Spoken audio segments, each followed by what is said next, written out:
Hi, everyone. Welcome back. Episode 13 of our Stockpress Podcast. Us again, Ian and Mauricio. In this episode, we are going to discuss something a little bit different. That it's going through our minds, and we've had multiple internal conversations about this, and it's all about mentorship.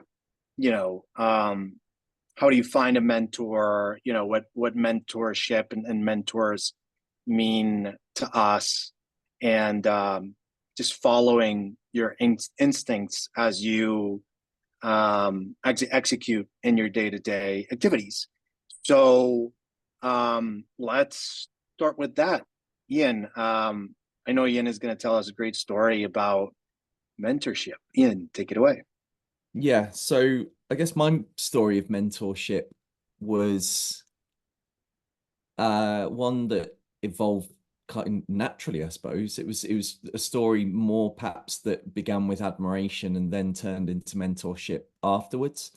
So I'll name check the person in question. So when I worked in the UK before Stockpress, and actually before the agency that we spun Stockpress out of, I worked in the brewing industry. So I worked for one of the fastest growing craft brewers in the UK, Purity Brewing Company. And my boss there was a guy called Paul Halsey.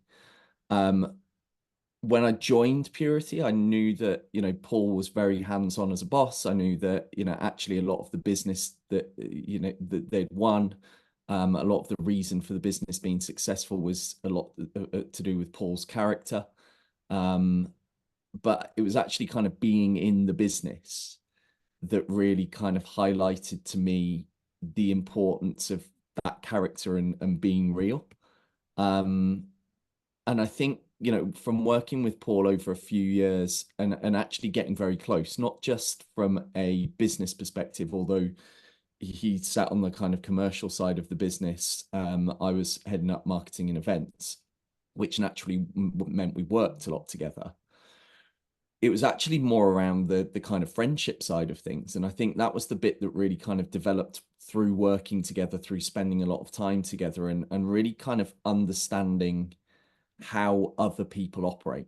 And I think it was the first point in my career where I was probably old enough to understand,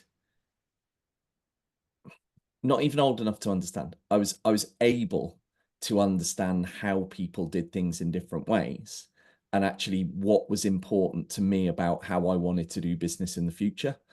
And the amazing thing about Paul was that he had a very clear vision of what he wanted to deliver. He had a very clear vision of like how things should be done and what was important in terms of building relationships, like saying what you're going to do and actually delivering on it. And also just doing it in a way that like allowed your passion to come through. So my relationship with Paul very much went through kind of learning about how he did business, then into understanding the fact that we had a lot of things in common. We love music, we love our like football, we love our rugby, we love our music. There were loads of commonalities.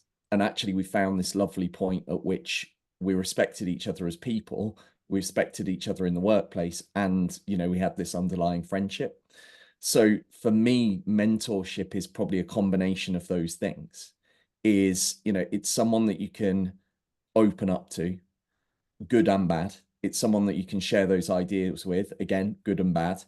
But it's also someone that you can talk to and relieve that kind of pressure within that work environment. And I think actually, as I've kind of grown and done different things in business, my relationship with Paul has never gone away. If anything, it's got better.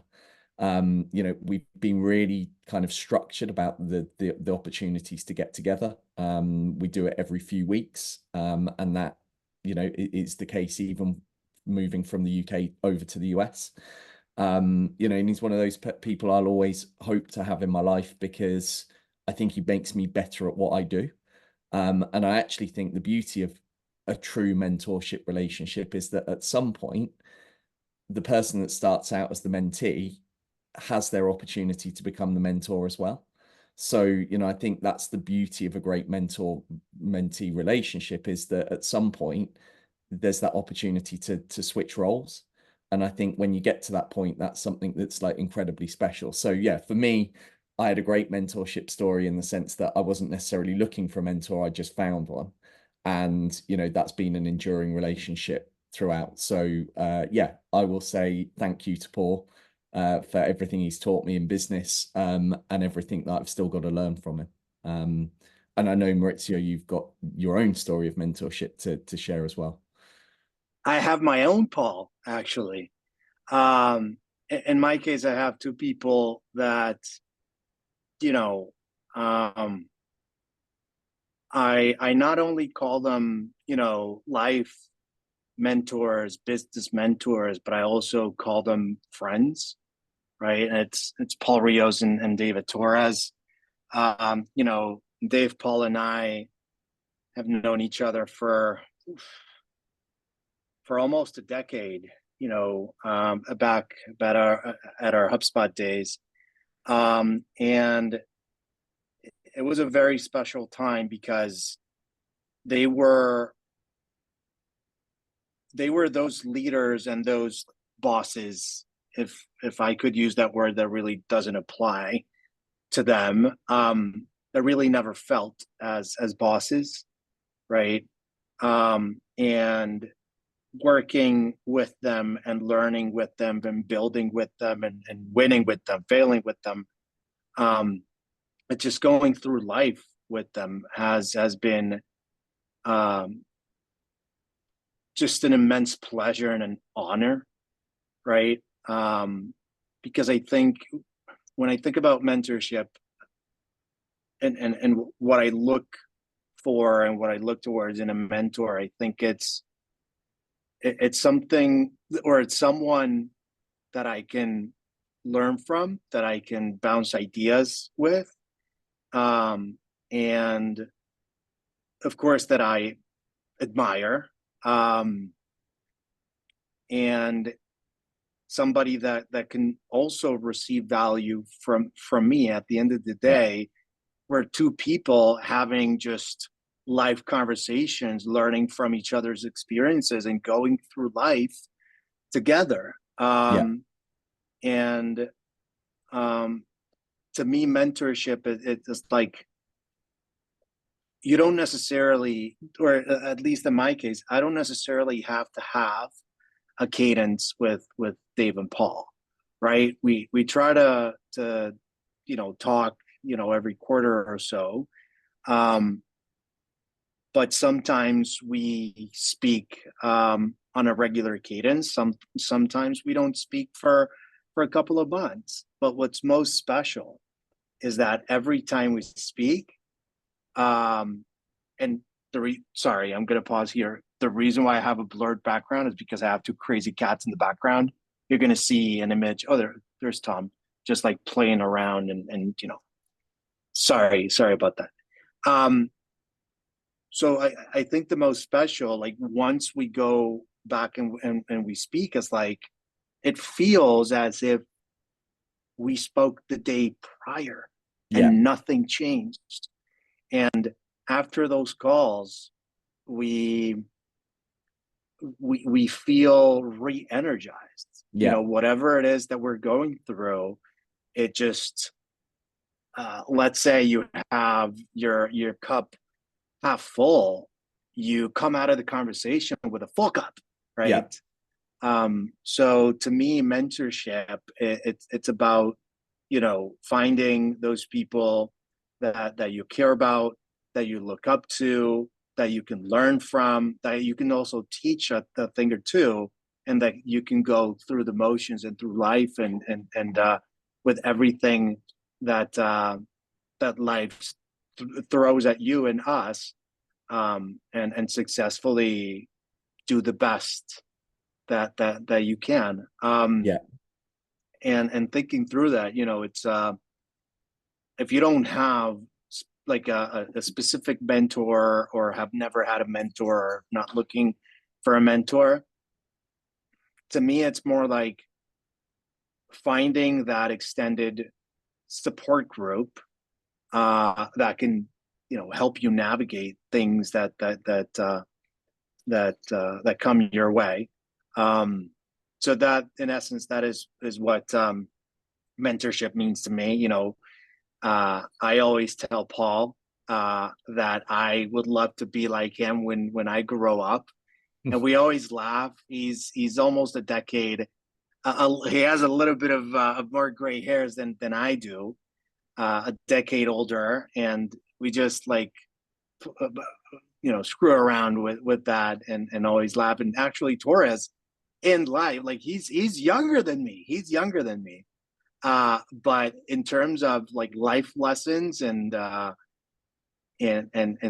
yeah, like things lived, I feel that he's a decade ahead of me. So yeah, when you look for a mentor, like necessarily, it doesn't have to be someone that's older, that has done more than you, that has more success than you, that has, built more businesses than you, has, more titles than you, more money than you, whatever. yeah, Like X plus you, it's like, it really doesn't matter. It's like, find somebody or a couple of people that you feel comfortable with sharing your life together, right? The good, the bad, and the ugly, and yeah, people that energize you and help you remove those shitty thoughts of imposter syndrome, of I'm not enough, of I just got lucky, and and go through the motions with ideally a full cup as or a full glass, I should say, yeah,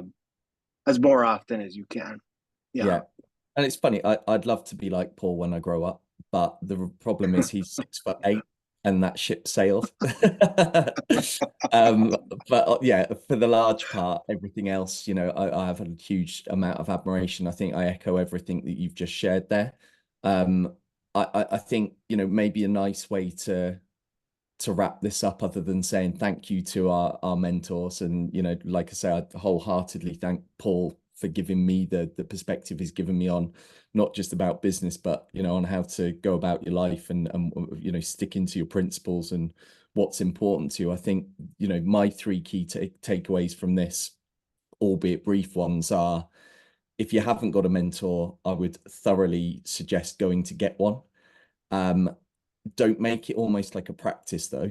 Just keep your eyes open to who's in your life, and be really open, and ask them if there's someone around you that you want to spend a little bit more time with and learn from. I think it is about like having that moment of honesty with someone that you admire. I think the second thing is it requires work.